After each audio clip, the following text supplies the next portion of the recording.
restaurant called Cosme now in Lima. It's also very popular. And then he has the other two people are people who work in his workshop, his taller, where he goes and tries and invents kind of new things. So we do also too, like workshop.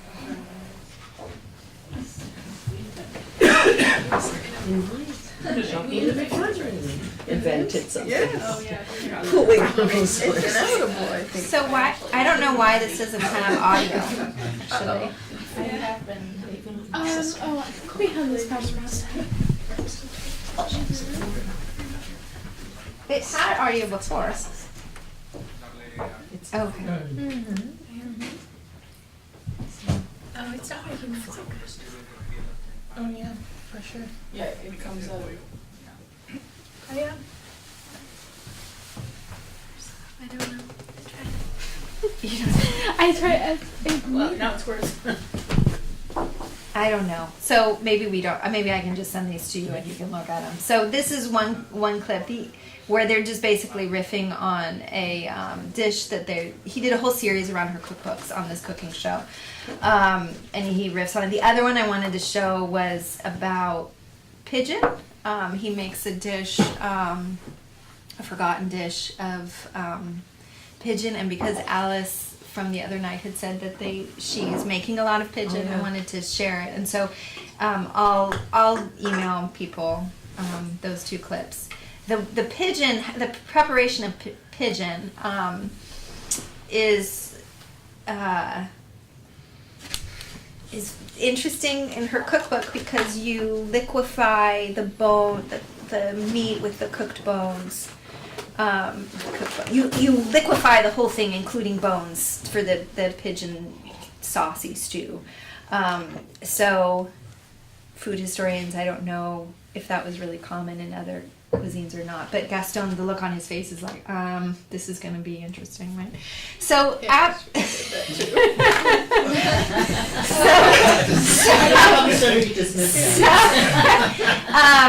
That sounds like a lab preparation. yeah. Zero waste. So, Zero waste, Probably. right, really nutritious.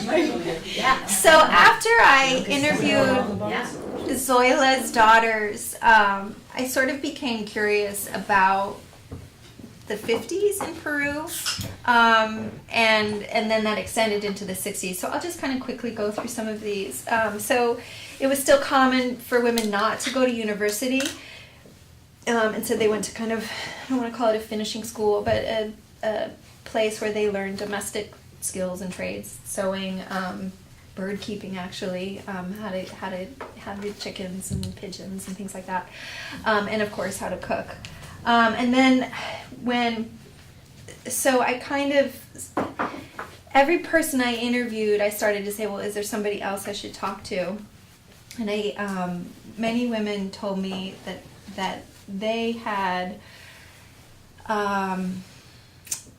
gone to this, or their mother had done this, and this was called Bien del Hogar. They ended up producing a magazine, but really what it was in Lima, at a particular Catholic church, I believe. I need to go back and verify that. I know one of the places was at a Catholic church. Young women would go and learn how to cook, and they would be taught by other women who were sharing their recipe. And so, for example, this woman is featured in this particular edition. This name is important, Nicolini. And so it's a magazine, it becomes this magazine, but also this kind of workshop for women to teach each other, for older women to teach younger women how to cook, how to cook for your family, and other things. So, and in effect, provide for their husbands, right? So the magazine is really interesting because, here's marriage. There's also ads for banks, but then I noticed these ads for different kinds of kitchen appliances, and then of course the menu for how to cook specific dishes. And so then I started to look at other cookbooks, and I started to become interested in the advertising and where women were in cookbooks, who was writing them, but also just how they were marketing to women. So this is one, and showing you this in particular because Berkemeyer, the person who I referenced in the video, is from this family, and his uncle had a restaurant in Lima during this time. He did not really want to tell me more about that, so I don't know if like that uncle is the black sheep. I don't know. And then this magazine came out, and it was started by, I don't know if you know her, Nancy, but Doris Gibson. She's very famous in Peru, and she started this magazine.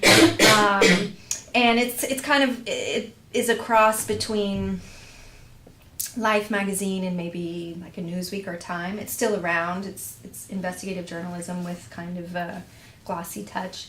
And so then I kept noticing all of these ads for appliances and for particular kind of woman. Here, this is Gladys Fender. She was the first Miss Universe from Peru. And so Nescafe, Coca-Cola, right? So for me, I'm thinking about these in terms of ideas of modernity, and that is also influencing what Peruvian cuisine should be, what comida criolla should be in Lima. And so this is an ad for margarine, and these are just a few snippets. And so you have Zoila Petroni and Francisca Balón in 47, and it's produced through the 80s. And then this is actually Carmela Del Rey is the first person to host a cooking show on television in Peru. And it's sponsored by Nicolini, who is, as you can see from this ad, a manufacturer of pasta products and flour products and dry goods. Nothing to do with the Emilia Nicolini. So yes, I think there is something to do with that but I don't know what that connection is. But I think so, right? So I still need to trace. The one thing that is striking to me also about the electric cookbook is, and even with Virgilio Martinez and Gaston Acurio, it's very, Peru is small, Lima's even smaller, right? And there's certain families that still have a lot of dominance in, the same families continue to have prestige and power in, we'll just say it that way, right? And so anyway, they developed the first cooking show, and it's called Que Cocinaré, and there's a whole magazine promotional campaign around that, and it becomes a cookbook, Que Cocinaré, that is what people refer to as their joy of cooking. It's the cookbook that many people use, but it's really was started as a way to sell Nicolini products. And here I found this in a newspaper or in a magazine. And what was striking to me about this is Carmela Del Rey. She gets replaced by Teresa Ocampo, which is one of the books floating around here. But what was striking to me was she still has this sort of assistant, right, helping her. So to me, there's still issues of race and class going on with this food. Here's Ocampo. She comes in, and Ocampo had this show for a very, very long time. She's revered. And then there was another woman who also had a show in the early 60s, Amalia Semch. She's not as well known as Ocampo, but according to her son, they were a very wealthy jet setter type family. She's the kind of person who would host parties. And so she was asked to host this cooking show. And so hers is maybe a little bit more glamorous than Ocampo. And so she also is advertising in Corretas. Her cooking show and also recipes and particular ways of eating and kind of promoting a particular type of cuisine. Yeah. It's interesting that the first cookbook where a white woman is masquerading Mm-hmm. as someone else to sell food because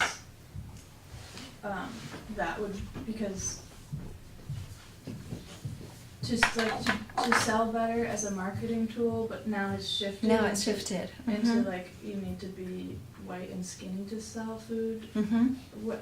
That seems to make a shift in like 10 years. Mhm. Mhm. That's crazy.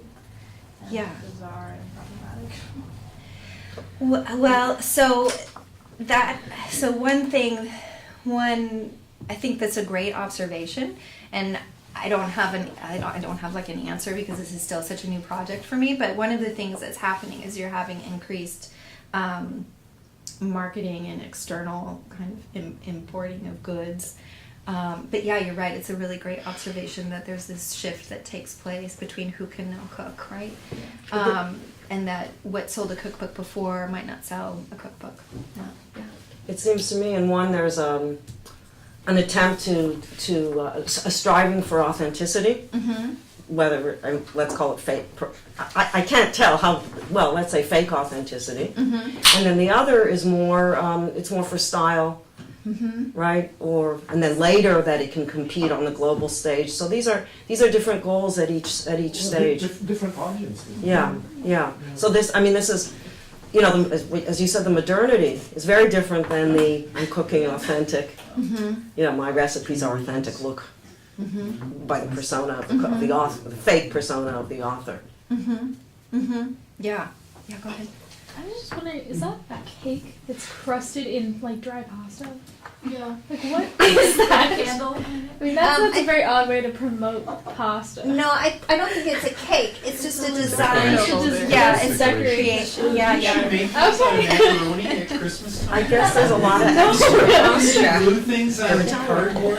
Just- Wild. I mean, But she I also just- No, you're good. just that irony of starting out as a white woman pretending to be a woman of color, then skinny white women with their servants in the background, to then fast forward to 2017, 4 white men in the kitchen talking about the recipe of the Yeah. woman who Yeah. was pretending to be, it just, I know. That's how I feel. That's right there. It's like the perfect. Like, Exactly right. yeah, I just don't even know. I don't. Oh, so then, this. I didn't even tell you what happened. So, Gaston has his cooking show that everybody loves to watch, and he talks about Francisca Bailon, blah blah blah. And, Zoila Petroni's daughters and their friends. It's, oh my gosh, he's talking about your mom, but he doesn't know that she's Zoila Petroni, right? So then it becomes this thing, and then actually a year later they produced this cookbook with Zoila Petroni in it. So he sort of made this gaffe, but then it,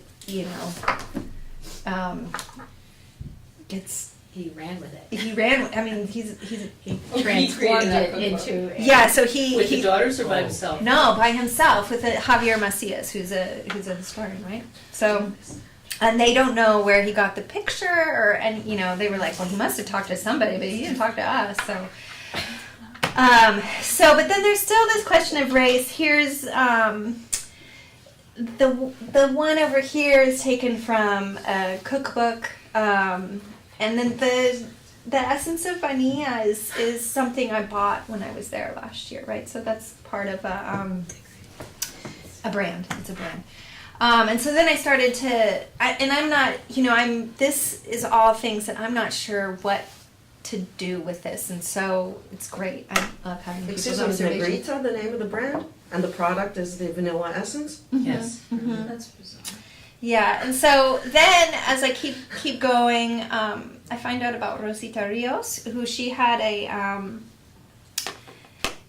the Pacao. Pacao is like everybody sits around and there's tons of different dishes and everybody kind of picks and eats. And so she had a very famous restaurant called Rosita Rios in Lima, and here's her daughter just. Oh, this is kind of a sad story. So there's this food boom, right? So her granddaughter says, well, Rosita Rios is this famous person, and everybody loved her cooking. She opens a restaurant. It's not doing that well because she is still doing the recipes that her great-grandmother did and in the 40s. And so for a variety of reasons, I think it'll probably go bankrupt, right? But she's sort of inspired by what she sees around her, and Gaston's doing so well and other people are doing so they invest in this restaurant.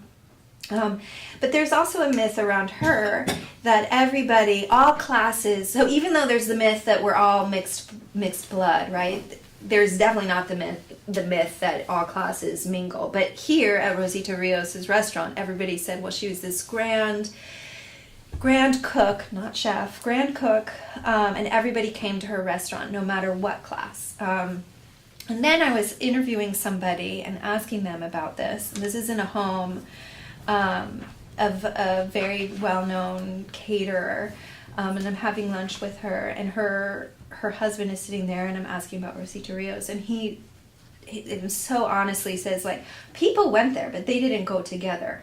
Like, everybody went to her restaurant, but they never ate together, right? There were days when wealthy people from the coast traveled to downtown Lima to go to her restaurant.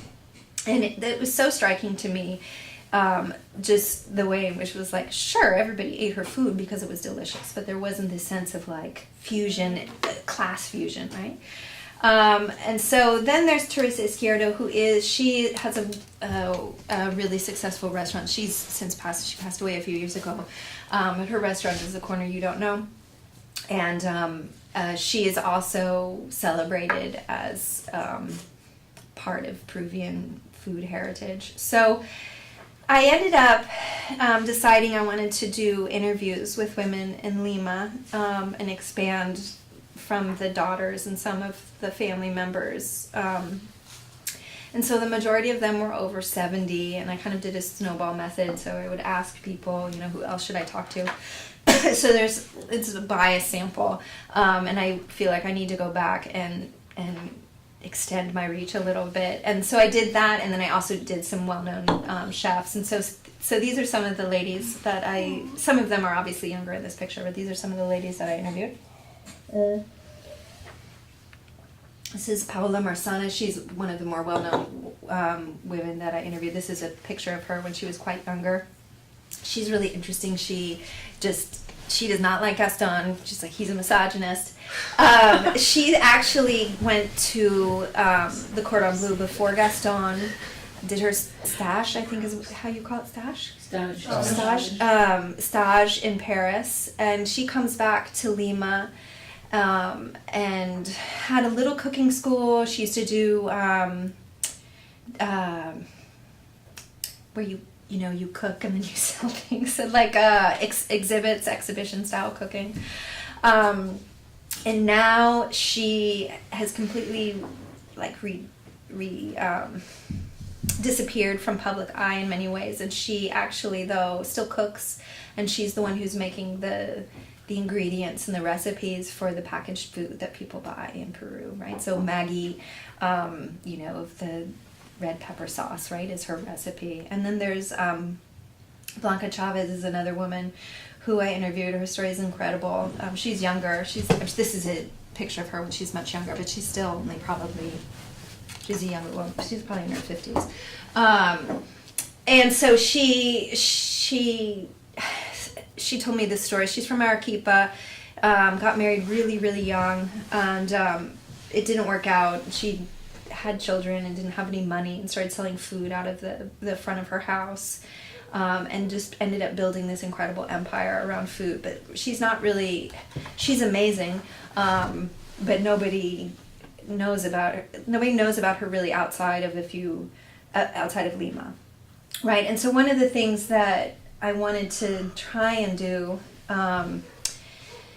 is write a book about these women and the way in which they're using food to sort of sustain their lives and live a particularly what I think of as maybe a feminist life, because many of their stories talk about how they were widowed or they were married to just the wrong person, and they didn't know what to do, particularly the older women, right? And so they started cooking and selling food, and they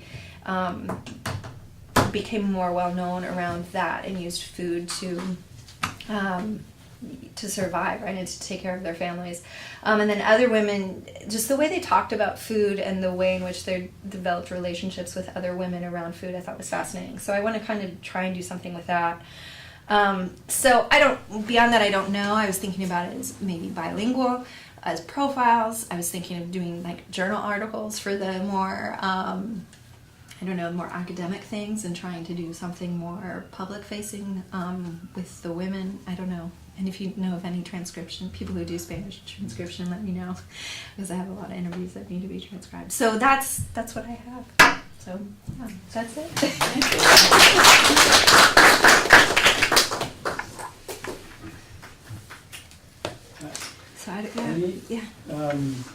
So the one before last photo that you showed us, the woman with the. Paola? Yeah, that looks terribly photoshopped.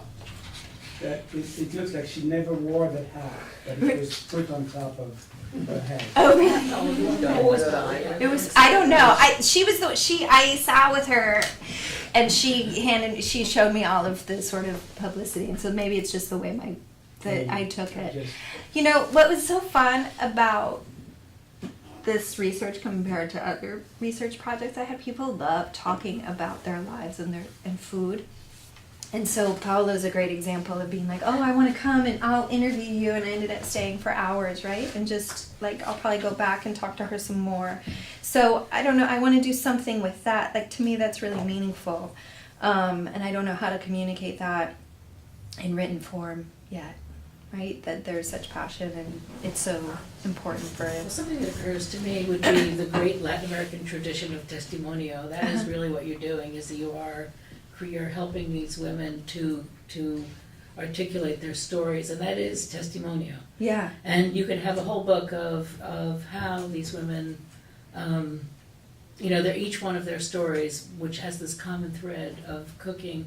So they took the very canonical, shall we say, the very gendered path of cooking because they had to, and they turned it into something entrepreneurial, whereas the men broke away from the path that they were supposed to have as upper middle class white men who were going to be lawyers. Bankers, yeah, lawyers.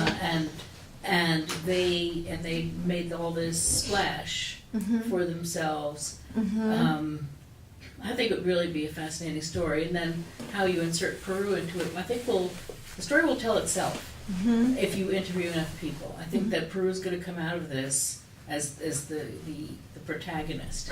I love that idea of the testimonial. So what do you, do you think excerpts and like piece together? Or? I think each woman is a chapter, and each chapter has 3 or 4 of her recipes, and she speaks in the first person. You don't intervene, or you can. I mean, I've seen testimonial books where the interviewer also intervenes, and where it's just the first person of the I can't think what language I'm speaking in. I'm sorry. All this testimonial language is always in Spanish for me, so I'm having a hard time with the translation. So I think of you as the person who would hear it, would transcribe it, and then maybe you'd have an introduction and a conclusion where you're bringing together what these stories mean.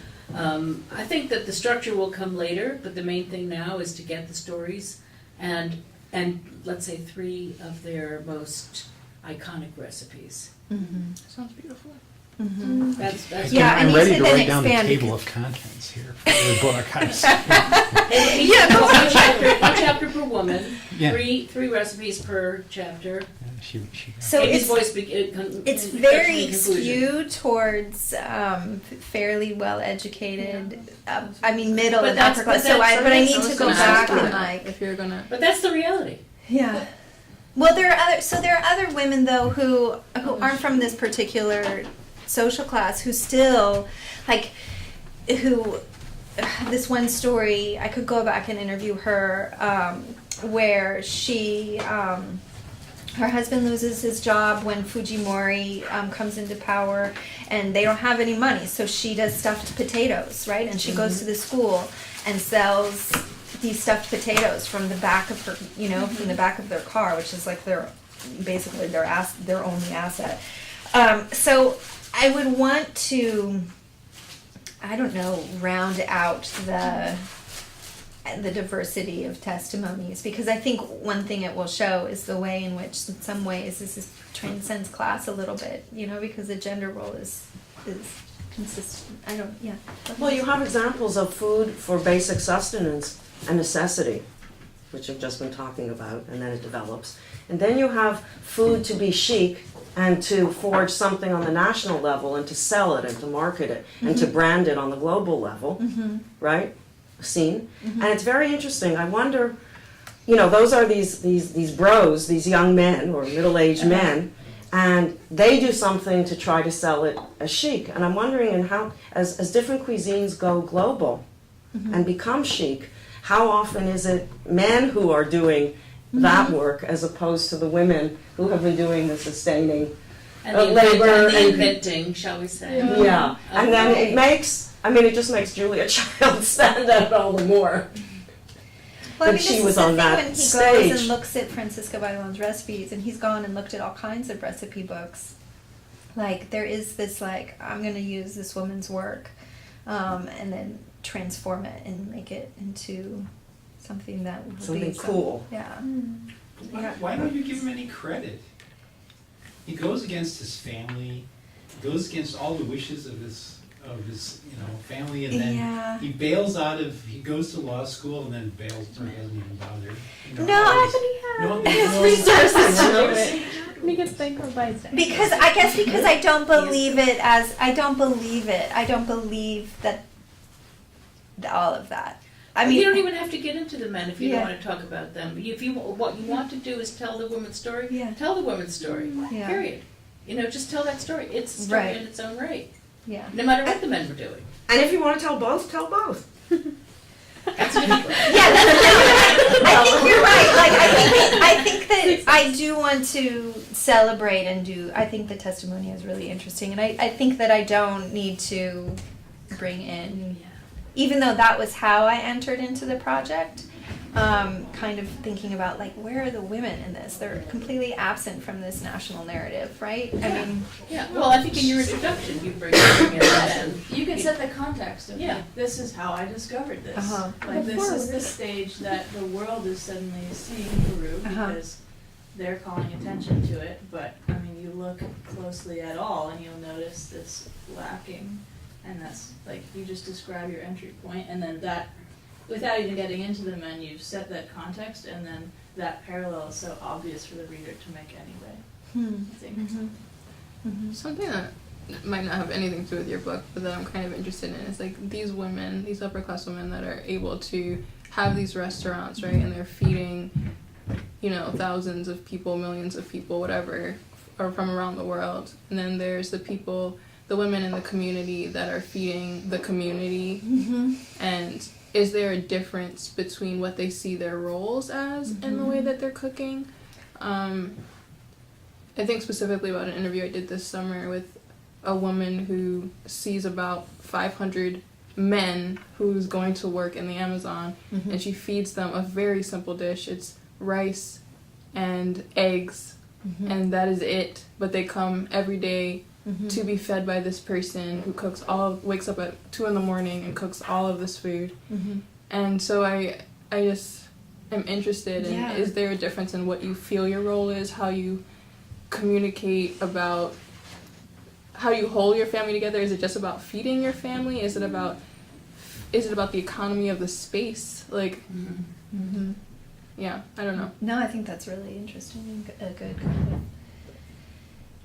Yeah, I think it varies by the people who I interviewed. I would say that, to make a broad generalization, maybe the family was smaller, right, versus a community, like a different sense of kin. But yeah, it's great. Yeah. Are you trying to say, or maybe this is a suggestive approach, that the idea of internationalization of Peruvian food was the male task they were taking on? Is there a movement to make this women's food, it sounds like we're talking about separate types of foods here in a sense, that women's food, a kind of the national dish of Peru, as opposed to the thing the males are putting forth, or is there some crossover? What's going on here? That's not my intent. I don't really, it doesn't matter to me what becomes a It sounds national like dish. that's what is being said here, in a sense, that the women's food is different than the men's food. I think from what I gather is that it's being packaged in a different way. You Right. had a reference to history before, where they're trying to bank on the history and the heritage Right. of Peruvian cuisine. So it seems that this latest generation of male chefs is packaging that heritage into something that has that added value that comes from culture and history as opposed from regular nourishment. And those three images,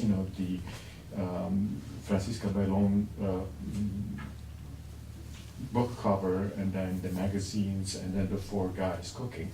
That seems really to cover chronologically the history of the development of cuisine, where first is the prerogative of the minorities and lower classes, and then as it becomes cooler and cooler, is adopted by the dominant social group, which is the white male. And this literally travels that way.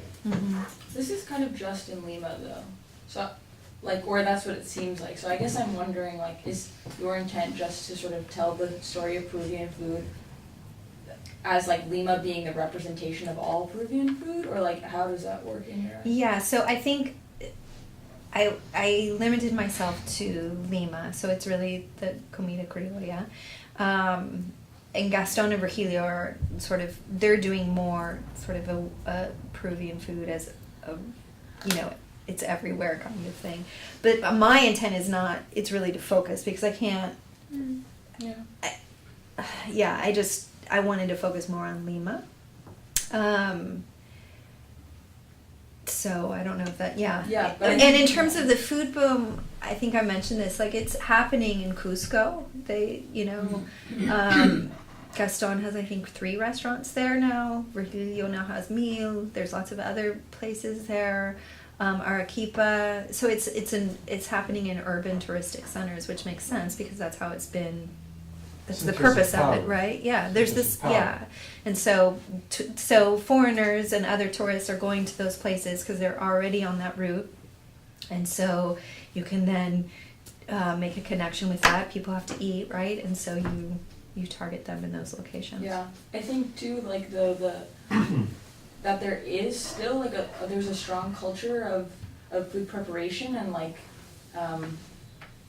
maybe it's not as much like external facing towards like catering towards tourists, and so like maybe making it, I mean, this will be in however you form whatever your stories are gonna be, but like it seems like even the women who are cooking are still, it's sort of like an outward thing to, right, to like cater to the people that are coming to the city. It's very much like an urban, a certain kind of lifestyle, a certain kind of wealth, a certain kind of like power that you're able to have, and like the food that goes with that. No, I wouldn't say that was for the women. I mean, some of the women, like I showed you Blanca Chavez, right? She became well known, and she had a radio show, and she made she makes a lot of money from her restaurant. But some of the other women, it wasn't at all about commerce, right? It was about friendship or family, or, you know, it was just there's a variety of things, but and some, the way they survived through selling food, like some of them ended up making money, but I don't know, there were other ways of using food. I also wonder about the investments that these men had, like who was backing them, and whether women could get those same kinds of investors, even if they had the same energy and the same ideas and the same drive to create this national brand. You know, so what we were saying earlier about all of these patriarchal models of being in Peru and around the world, how much attention is actually paid to a woman who is trying to do that in a culture where it's not the norm?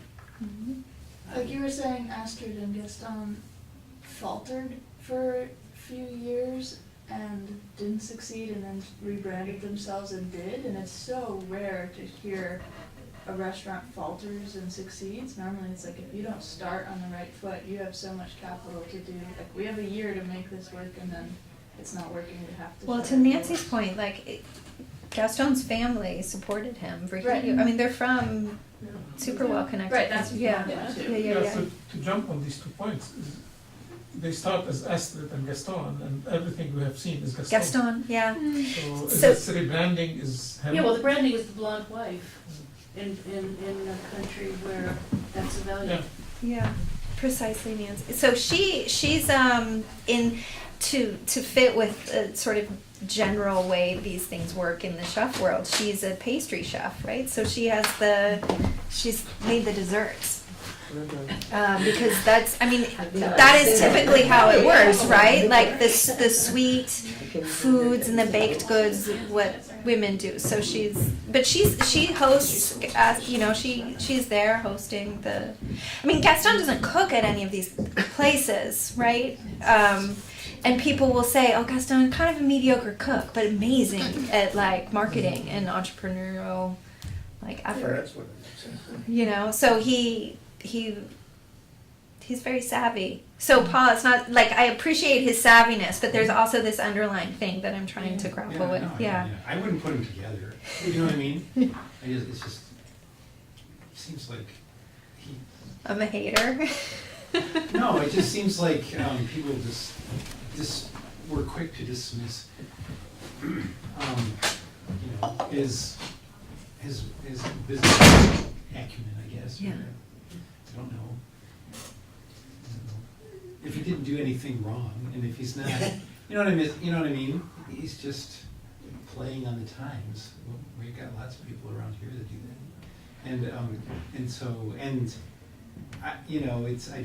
if he took an old cookbook, it'd be like if he took the Betty Crocker cookbook, and it was a nationally known cookbook, and it just turned out it wasn't. So my thing with that is, and what I was kind of grappling with was the idea of the four men like staring at her recipe, like looking at her work, making this dish, and to me it was so reminiscent of all the labor that's made invisible through men putting their time through a particular kind, not all men. German but- cooking has that genealogy also. That in later editions, it was the son-in-law who took away all of the recipes that people always loved and said, we're gonna have it this way and this way and this way. And it was the male voice, that was the predominant one in the later editions. And, who would have known that?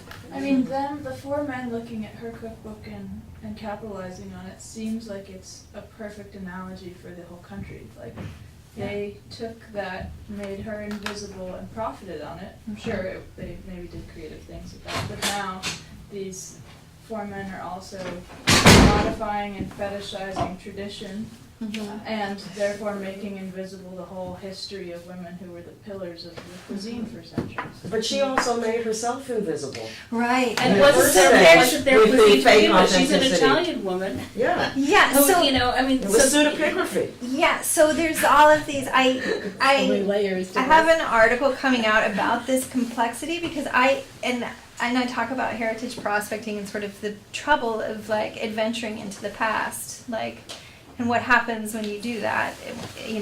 Turns up all of these things. But yeah, so there's like Gaston like doing that, then Zoila doing. There's commonalities in many ways between Zoila Petroni and Gaston Lecoeur. To me, it's really interesting to think about that you could call something a national cuisine.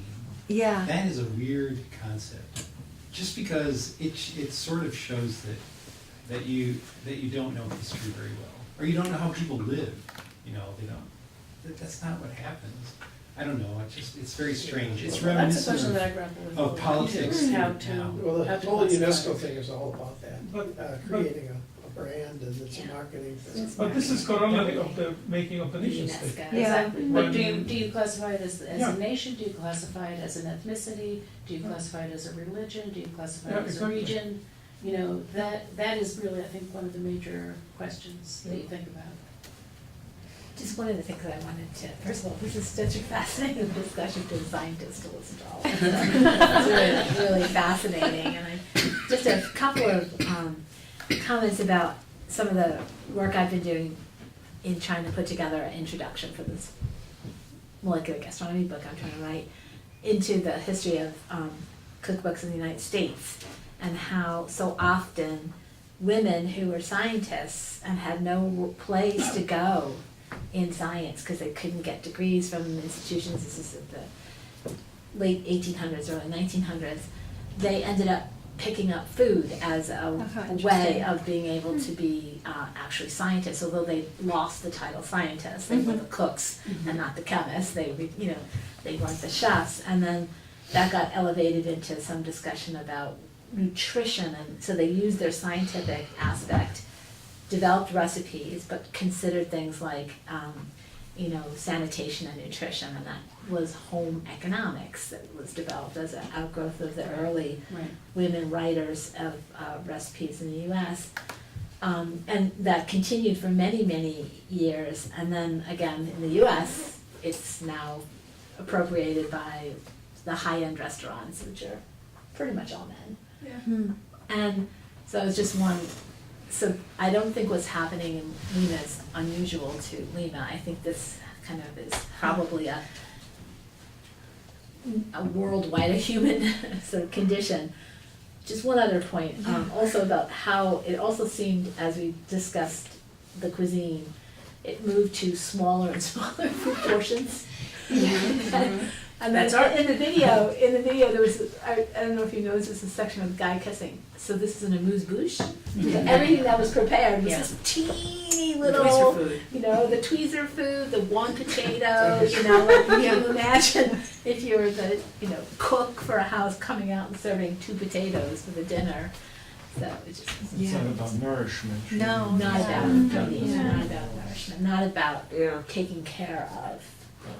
Well, yeah, it's not about food. Is no longer about feeding your body, about your body. In a So lot of still ways, in it's about other things. There's one stop thing there, that, please. What's the backside of the art? it would be worth considering or keeping in the back of your mind. It is the fact that the big difference between the Villa Petroni's book and the reinventing of the same cuisine Doesn't look by that spacious. Yeah. Gaston. Actually. It's also connected to What the a fact beautiful that invention. Roberto, can you speak a little louder? Yeah, I know there's Can competition we, there, but can we listen to the Roberto's. conversation? these successful chefs have traveled the world. And this is a pattern, the successful restaurant, the star chef, is the one who goes out into the world and looks at his own or her own culture, culinary culture from the outside, and puts it in a different perspective. Grandma's cuisine, as good as it can be good for the village. But you have to put that cuisine in the context of the entire world and reshape it in order to dialogue. And who has the access to those Well, the funds? guys, Yeah. that's what they're Yeah, doing. exactly, They're all exactly. trained in France, they're Exactly. traveled, And the but they're not the cuisine only also ones. has, so much of that colonial air to it, from my point of view. That they're cooking. They want to say, we're creating a national cuisine, but we're heavily influenced by the French. So hold on, French Roberto. inflected Your Peruvian. point is that this happens in Italy too, where Oh, you have the I mean, like. Bottura was trained in France, in Spain, he worked in New York, then went back to his backyard Yeah. and made the big splash. But didn't he go back because his wife was like, "Oh, we can go back and we can be." It was his decision, Oh, okay. really, but in the end, regardless of who was polling where, it is getting that multicultural perspective that Yeah. makes a big difference, but it could be Bottura, it could be Oldani, it could be, Yeah, the techniques, right? Like the. you strengthen the technique, and that's the basic that any professional successful chef has to have. Yeah. You cannot be unaware of molecular cuisine today, so the school of Ferran Adrià was fundamental for everybody. And then they use those tools to reinterpret their traditional cuisine. And that's what I see happening. Yeah. It's interesting that you mentioned Bottura, because during your presentation, Amy, you mentioned when you had that picture of the hot dogs, you mentioned memory.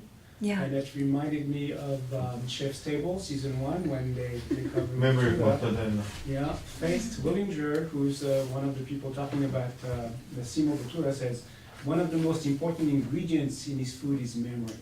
Uh-huh. In all food. Yeah, and I, Yeah, I get that absolutely. from your presentation, from Solomon's. I like that because I was in a memory workshop 3 years ago, and Mhm. it seems to be a common And that's what fills up the plate in which you have one potato. Yes. You have one potato and a lot of Memories. extra. Well, that's- Corner of the lasagna. Yeah, but that's why I find it so, like, all of Gaston's with the black and white photographs and all of the kind of material objects of the past that get used as wallpaper in his restaurant to literally surround people in a memory, whether they had it or not. I went to this one restaurant called Don Cucho. It was about 45 minutes away from Lima. He is friends with Gaston. He's not as well known. His cooking is much more home style, comida criolla, and he collects all kinds of old kitchen artifacts and grinding stones and old photographs, and none of, like, with the exception of like 2 photographs, all of them are things he's found on the street. Like, so the memory itself, like, well, whose memory? Like, it's not actually. So it's, that's what I call a nostalgia cuisine. Yes. You Yes. know, It's that, kind of like that, and there's a lot of that in all Pastiche cultures. stuff. Yeah, it's in all cultures, I think, and especially with, ultra modernity that we're living in right Yeah. now. People are hungry for that, so, like, that's why you see all these shows about the grandma, oh, let's go back to grandma's cooking when life was not so fast, and, and one woman Right. could devote her entire life to cooking for the family and doing nothing but that. Yeah. And there is a lot of nostalgia for that, I think. Yeah. And for all of the cookware that goes with it. Uh-huh. Not that you want to use it yourself, you still prefer to have your own Cuisinart and Right. things like that, but you like what it evokes. Yeah, yeah. Mhm. Thank you so much for all your helpful comments and for sitting through. Like, I just went on a tear. So thank you. Thank you. We had a great audience. I was worried about filling up time. No problem. So this was all very helpful. I'll let you know what happened. So I was serious though. If you know of native Spanish speakers who type fast and need some work, please send them my way. Okay, so next week will be Mona and Lois. We're going to follow the same pattern as today. We're going to eat, and we'll start a little earlier because it seems that we always have a lot to say. So, anyway. So many people are going to be here. Maybe we should. What? It's A lot of people aren't going to be Who's not going to be here? Tom's not going to be here. Is that Roberto, is that where Chris. you went? Where were you? I was Why did you get it? Chris. Although Chris said she could Skype, along she's with like Skype Colombia, from and then like into all of the little kind of villages away, like every 4 hours up, 5 hours up, and then back to like the base, and then like in and out. Yeah, so Montevideo is also. If you don't, if you would prefer to speak Is it leftover Halloween?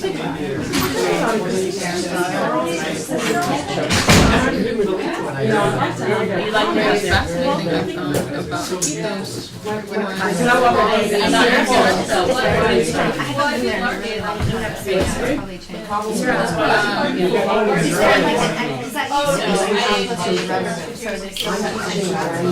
Yes.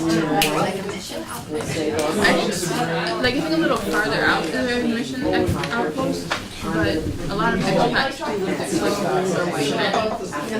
And I was like, oh, it's not very bad because he's looking for someone for retired. And I had never considered Iquitos because all of these people are living there. And then what they do is either open up little hospitals for their way of life or restaurants. They all do that. And there's no other date. No, there's no. It's fascinating. Unless you split it with Tom. Yeah, But where are we going out for lunch? But I spent a lot of time interviewing these women on the street that were selling these small dishes To a ramen shop and for hundreds of lunch. people If it's open. today. So I find this fascinating conversation Yeah. about all of it. That's what he would like us to do. And if not, then. I just heard you say that. I want to go back with you. Yeah, and with you. So. Yeah, I was thinking, Well, maybe. You never know. some people who I would love that.